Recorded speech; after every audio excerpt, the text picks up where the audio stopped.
com todo respeito à atividade, à sua contribuição como cidadão, com todo respeito à atividade do arqueólogo Wagner, que é incontestavelmente competente, a minha análise e a minha pergunta vem no sentido de entender por que o museu não tem uma autonomia. Por que este museu não tem um plano museológico, uma programação museográfica, que encaminhe atividades abrangentes, mas que ele tenha um fio tênue, um fio condutor da sua vida, independente dos outros setores da cultura na cidade? Porque atualmente o Museu de Antropologia ele se encontra ligado à Fundação Cultural José Maria de Abreu, que era a fundação que tem uma função mais abrangente do que a fundação que o senhor criou para gerir o museu. Quando o senhor criou uma fundação, o senhor criou uma fundação para gerir, para administrar o Museu da Antropologia, para que ele fosse independente, para que ele tivesse autonomia e não fosse ligado à condição política, partidária e cultural de cada governante que passe pelo executivo. Correto? Então, como o senhor vê esse comprometimento das atividades do museu, que não realiza absolutamente não tem o desempenho dos objetivos para os quais ele foi criado, porque não se tem um corpo técnico adequado, ou um corpo técnico dentro da área de museologia, né? Que nós sabemos que deve ser um corpo técnico adequado dentro dessa área.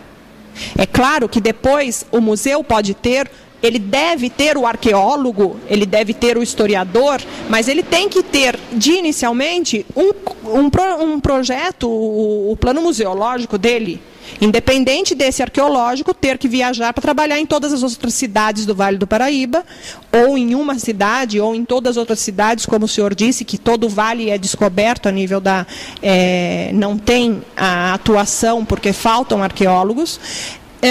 Então, a minha pergunta ela não se destina a uma crítica à condição profissional de um funcionário da prefeitura ligado à fundação. A minha pergunta vem de encontro a entender o porquê o Museu do Vale, o Museu de Antropologia do Vale do Paraíba, ele não tem uma autonomia administrativa, uma autonomia de ação. Quando foi criada a Secretaria de Cultura, a Fundação Cultural, ela exatamente substituía a Secretaria de Cultura para ser um órgão que fosse fazer toda a política cultural da cidade e gerir o museu. Então, ela não era só para gerir o museu, mas a política cultural e o museu como órgão principal. Era o órgão realmente principal. Então, seria repetitivo ao fazer essa análise, mas apenas para dizer. Falta estabelecer, dentro do quadro cultural, que o museu seria regido especificamente por um museólogo. Se eu não estou sendo traído pela minha memória, a lei original que criou o museu tinha essa especificação. Depois foi modificado. E é por isso que eu digo para você que nós vivemos, entre aspas, uma bela democracia, que não é científica. É uma democracia ao sabor do vento. Então as pessoas não estão preparadas, na grande maioria, para exercer uma função. Elas são guindadas pelo folclore, são guindadas pelo dinheiro, são guindadas por inúmeros outros fatores, muito menos a sua competência pessoal para desenvolver uma atividade que deve ser uma atividade científica, no exato termo da palavra. Isso é geral. Se você pegar a Constituição de 1988, na parte final da Constituição, você vê coisas colocadas ali que são risíveis. E é a Constituição cantada em prosa e verso, como a Constituição cidadã, etc, etc. Existem aberrações jurídicas, até da própria redação dos textos. Por quê? Porque quem faz não tem competência, essa é a grande verdade. Ela vira uma coisa folclórica, vira um oba-oba, todo mundo fala e ninguém tem coragem de fazer as críticas que são necessárias serem feitas. É por isso que nós sempre tropeçamos na mesma pedra que está no caminho o tempo todo. E ninguém tira a pedra do caminho. Tirar a pedra do caminho seria modificar todo o esquema e as coisas serem geridas de outra forma. Eu entendo que essa é uma falha, que o museu realmente precisaria ter alguém formado em museologia. Porque é uma área que demanda conhecimentos técnicos profundos, um conhecimento que tem que ser renovado ano a ano, através de cursos, né? E se nós tivéssemos realmente uma pessoa formada em museologia tomando conta do museu, ela teria visão do papel do museu. Quem não é formado não tem a mesma visão, tem visão da sua área de formação. Então, esse quadro administrativo teria que ter, como tem o presidente da Fundação Cultural, gerindo o museu, um museólogo, gerindo a parte de arqueologia, o arqueólogo, gerindo a parte de música, que seria também uma parte que poderia ser desenvolvida e deve ser desenvolvida, buscando até as músicas feitas na região como um elemento de sociabilidade, de cultura do Vale, né? As músicas regionais, os músicos que nós tivemos no Vale, a parte de literatura, a parte de história, e aí sim nós teríamos funcionando adequadamente. Mas não é assim. Mas eu acho que o registro é válido, né? Porque se as coisas às vezes não funcionam bem, nós não podemos nos esconder. Nós devemos falar, dizer o que a gente acha, também nos submetemos à análise e à crítica que possam ser feitas, né? O senhor afirmou com relação à criação da Fundação Cultural que ela tinha o objetivo de dar vida livre ao museu, né? Para ela ser independente das mudanças políticas e partidárias que viessem. Nós sabemos que o cargo do presidente da Fundação, porque gere atualmente como é constituída, o presidente da Fundação é que coordena as atividades gerais do município. Então, a Fundação ela é atrelada, sim, aos órgãos, ao Executivo e ao Legislativo. O presidente da Fundação, ele funciona de acordo com as coordenadas políticas da Prefeitura. Então, qual seria... Inclusive, nós observamos a mudança constante do presidente da Fundação, né? Não se sabe exatamente o que acontece, mas sabe-se que em um momento a Fundação Cultural é ocupada, o cargo é ocupado por um presidente, por uma pessoa, depois essa pessoa é convocada para trabalhar em outro lugar, então ela sai do cargo de presidente da Fundação Cultural e vai trabalhar em um outro lugar, ou dentro de um partido político, ou deve obedecer a uma remoção que o partido político faz dessa pessoa. Nós sabemos que a função do presidente, que a Fundação Cultural, ela fica à mercê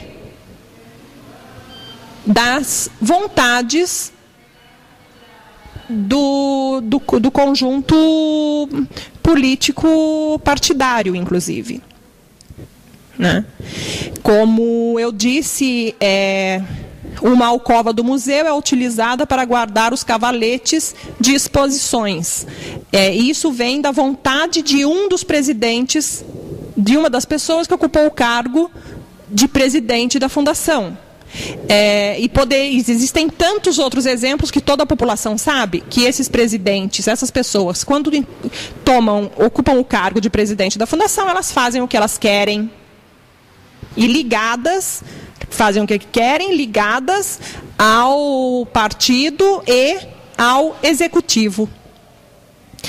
Então, professor, qual seria a sua opinião para dar realmente vida livre, ao menos ao Museu da Antropologia, para que ele possa cumprir a sua função? Qual seria a sua opinião, visto que a iniciativa inicial não teve esse objetivo? A Fundação Cultural não é livre, a Fundação Cultural, ela até mesmo fica como uma muleta. Quando alguém precisa de um emprego, vai para a Fundação Cultural ou para os órgãos que pertencem à Fundação Cultural. Do ponto de vista administrativo, a função do presidente da Fundação Cultural, como presidente da Polar, como presidente da autarquia do SAI, como secretários, são pessoas que exercem o cargo a convite do prefeito. Então elas são, vamos dizer assim, a extensão do prefeito nesses pontos e obedece, logicamente, uma política administrativa, né, que nós podemos apoiar ou podemos criticar. Mas essas pessoas que exercem essas funções, elas estão diretamente ligadas ao prefeito. Então não tem como fazer essa alteração, essa mudança, porque são cargos exatamente ocupados politicamente. O prefeito vem com as suas ideias e convida as pessoas para a execução das suas ideias, cada um no seu setor, na área da saúde, na área da administração, na área dos serviços municipais, na área da cultura, etc. Então, funcionam assim. O que é necessário é que, abaixo dessas pessoas, do presidente das fundações, das autarquias e das secretarias, tenha sempre o elemento técnico, que vai até dizer ao presidente: presidente, está querendo isso, mas isso não pode. Como o prefeito se submete ao secretário de negócios jurídicos, ele quer fazer alguma coisa, o secretário jurídico vem e diz: prefeito, isso não pode. Tá certo? Então, o prefeito, na verdade, é o elemento que encabeça toda a vida do município. Ele é o responsável pelo funcionamento do município. Ele tem que ter, abaixo dele, os elementos que vão cumprir as suas determinações.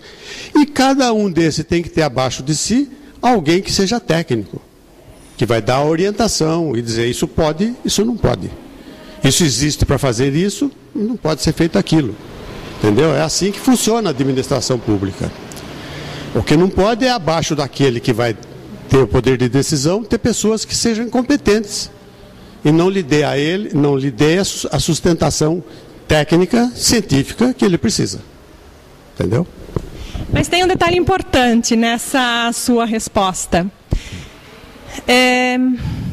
No momento em que o senhor fundou, em que o senhor aceitou, participou e fundou, né, criou o Museu da Antropologia do Vale do Paraíba, o senhor estava aceitando o posicionamento político e de cidadania, de exemplo de cidadania, de um grupo de jovens que faziam parte, inclusive naquele período, na década de final de década de 70, início de 80, a um grupo que era oposição ao poder que era instituído.